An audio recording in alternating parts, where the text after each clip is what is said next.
안녕하세요, 명구입니다.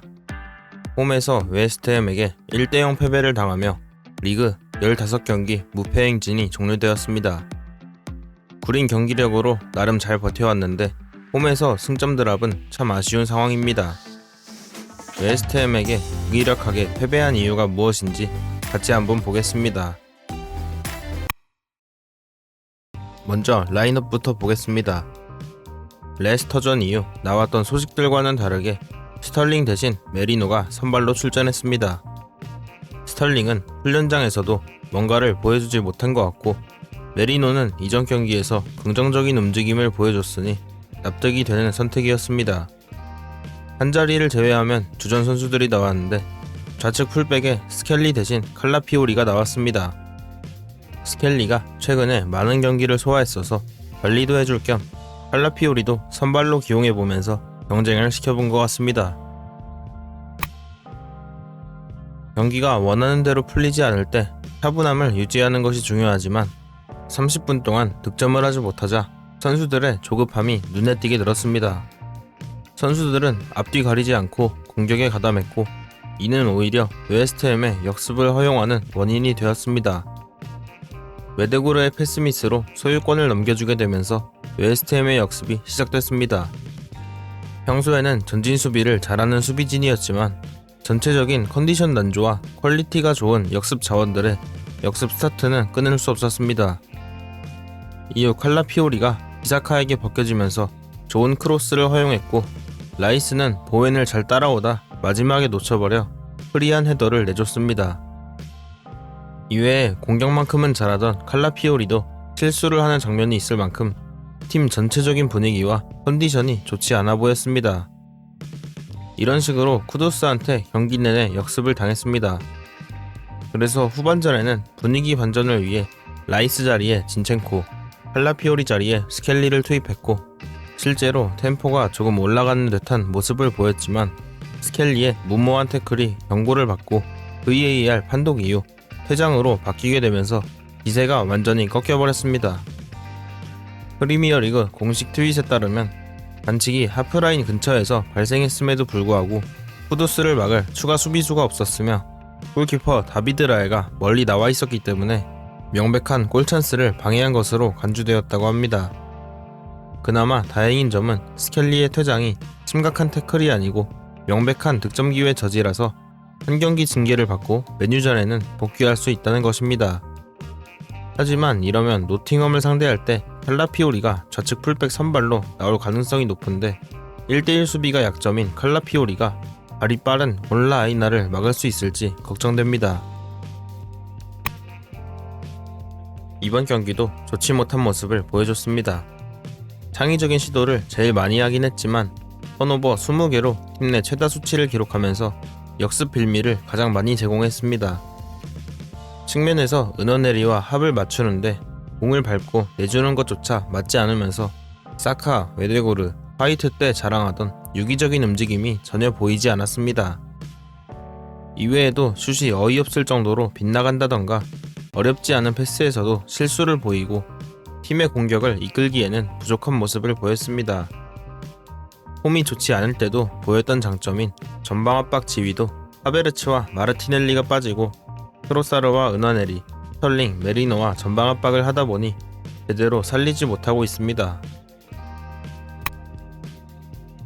아르테타는 경기가 끝나고 공격 옵션 부족에 대해 나는 그걸 전혀 받아들이지 않는다.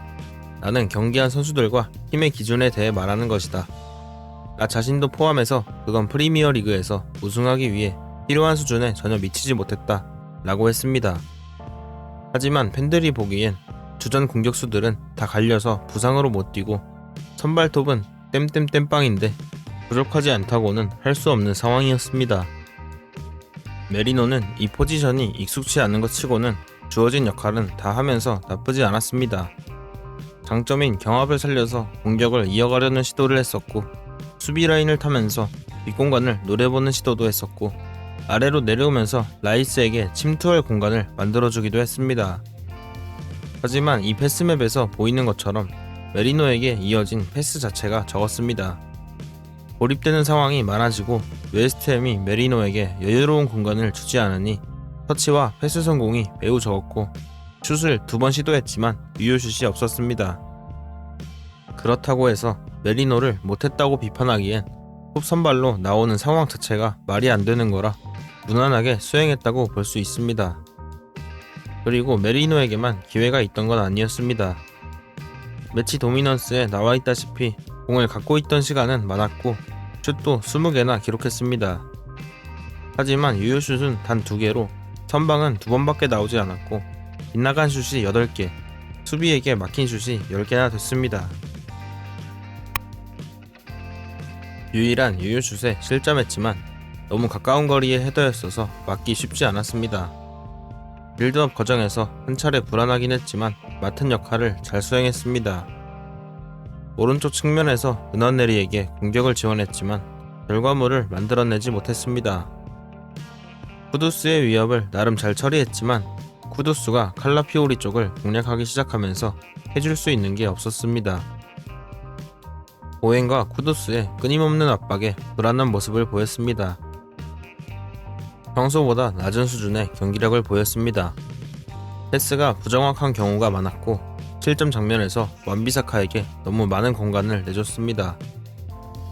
공격적으로 패스를 시도했으나 항상 성공하지는 못했습니다. 더 많은 것을 보여줘야 했으나 웨스트햄 수비를 뚫기 어려워했습니다.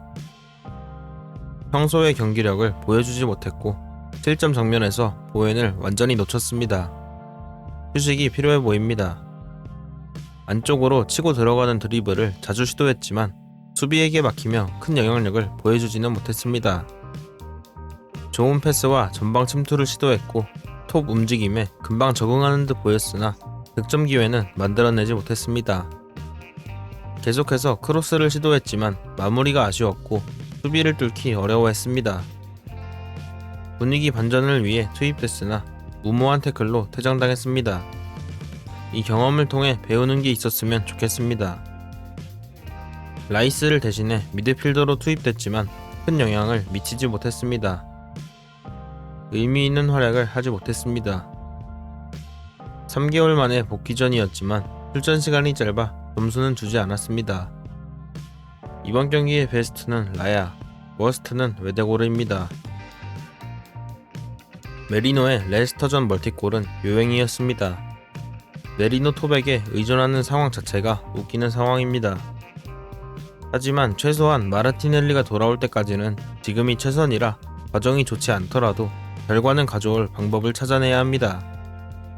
다음 경기는 프리미어리그 노팅엄 포레스트 원정을 떠납니다. 재밌게 보셨다면 구독과 좋아요 부탁드립니다.